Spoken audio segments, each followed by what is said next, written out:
Hello दोस्तों, welcome to my YouTube channel साहब जी की मोटिवेशन। आज की टॉपिक है ओवर थिंकिंग से बाहर कैसे निकला जाए। मैं आज आप सभी को टॉप 12 टिप्स बताऊंगी ओवर थिंकिंग से बाहर निकलने के लिए। चलिए शुरुआत करते हैं। ओवर थिंकिंग एक कॉमन प्रॉब्लम है जो किसी भी उम्र के लोगों को प्रभावित कर सकता है। इससे बचने और इससे बाहर निकलने के लिए कई तरीके के उपाय मैं आप सबको बताऊंगी। ये तरीके फिजिकल, मेंटल, इमोशनल और स्पिरिचुअल लेवल पर काम करते हैं। चलिए मैं आपको ओवर थिंकिंग से बाहर निकलने के कुछ प्रमुख तरीके और उनकी विस्तार से जानकारी देती हूँ। टिप नंबर 1, माइंडफुलनेस और मेडिटेशन। माइंडफुलनेस और मेडिटेशन प्रैक्टिसेस आपकी अवेयरनेस को बढ़ाता है और आपको प्रेजेंट मोमेंट में रहने की सलाह प्रदान करता है। इससे आप अपने विचार और चिंतन को कंट्रोल कर सकते हैं। रेगुलरली मेडिटेशन करना आपकी मेंटल स्ट्रेंथ को भी बढ़ाता है और ओवर थिंकिंग को कम करता है। Tip number 2, physical activity. Regular physical activity जैसे कि एक्सरसाइज, योगा, प्राणायाम, स्पोर्ट्स एक्टिविटीज करने से आपका शारीरिक और मानसिक स्वास्थ्य दोनों में सुधार होता है। एक्सरसाइज से एंडोर्फिन्स रिलीज होते हैं जो स्ट्रेस और एंजाइटी को कम करते हैं, जिससे ओवरथिंकिंग का सामना करने की क्षमता बढ़ती है।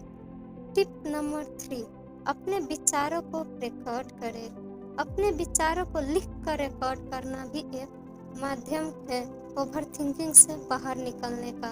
जब आप अपने विचारों को लिखते हैं तो आप उन्हें एक तरीके से ऑर्गेनाइज कर लेते हैं और उन पर विचार कर सकते हैं।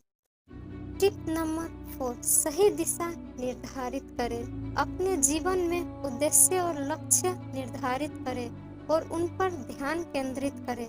जब आप अपने उद्देश्य को ध्यान में रखते हैं तो आपकी चिंतन अपने आप कम हो जाती है और आप ओवर थिंकिंग से मुक्त हो सकते हैं। टिप नंबर 5, कार्य और व्यवसाय में समय बिताएं। अपने कार्य और व्यवसाय में व्यस्त रहकर अपने दिमाग को व्यक्तिगत चिंतन से दूर रखें। जब आप अपने कार्य में व्यस्त होते हैं तो आपके विचार स्वाभाविक रूप से संतुलित रहते हैं और ओवर थिंकिंग की समस्या कम होती है। टिप नंबर 6, अपने विचार को समझें और विकसित करें। अपने विचार को समझें और उन्हें विकसित करें। अगर आप अपने विचारों को समझेंगे और उन्हें विकसित करेंगे तो आप उन पर अधिक नियंत्रण रख सकते हैं और ओवर थिंकिंग से बच सकते हैं। टिप नंबर 7, सोशल सपोर्ट सीखें। अपने परिवार और मित्रों से समर्थन और सहायता मांगना भी एक अच्छा तरीका है ओवर थिंकिंग से निपटने का। अपने विचारों को उनके साथ शेयर करके आप उन्हें कम कर सकते हैं और नए दृष्टिकोण प्राप्त कर सकते हैं।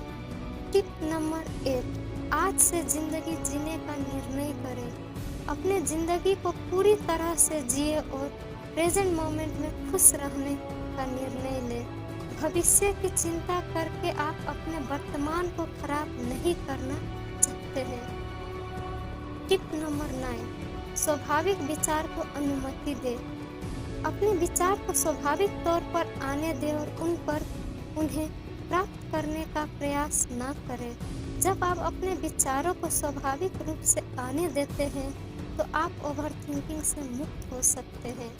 टिप नंबर 10, नियमित आराम करें। नियमित आराम से आपका शरीर और दिमाग दोनों को शांति मिलती है। नियमित आराम से आपका दिमाग शांत और स्थिरता प्राप्त करता है, जिससे ओवर थिंकिंग की समस्या कम होती है। टिप नंबर 11, शिक्षा और ज्ञान प्राप्त करें। अपने ज्ञान और शिक्षा को बढ़ाएं और नए चीज़ों का ज्ञान प्राप्त करें।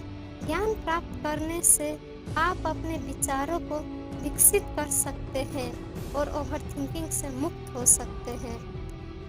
टिप नंबर 12, प्रोफेशनल की सहायता लें। अगर आपको लगता है कि आपका ओवरथिंकिंग समस्या गंभीर है और आपके द्वारा उपयुक्त तरीके असफल हो रहे हैं, तो किसी प्रोफेशनल की सहायता लें। मनोचिकित्सक, काउंसलर या थेरापिस्ट से संपर्क करें और उनकी मदद से इस समस्या का समाधान निकालें। संक्षिप्त में हम कह सकते हैं कि ओवरथिंकिंग से मुक्ति पाने के लिए आपको अपने जीवन में संतुलता और सुकून को बराबर रखने की कोशिश करनी चाहिए।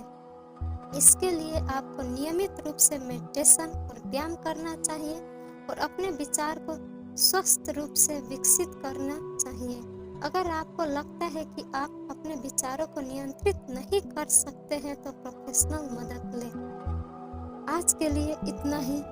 आप सभी को मेरी स्पीच अच्छा लगे तो चैनल को लाइक, सब्सक्राइब और कमेंट कीजिए दोस्तों। थैंक्स।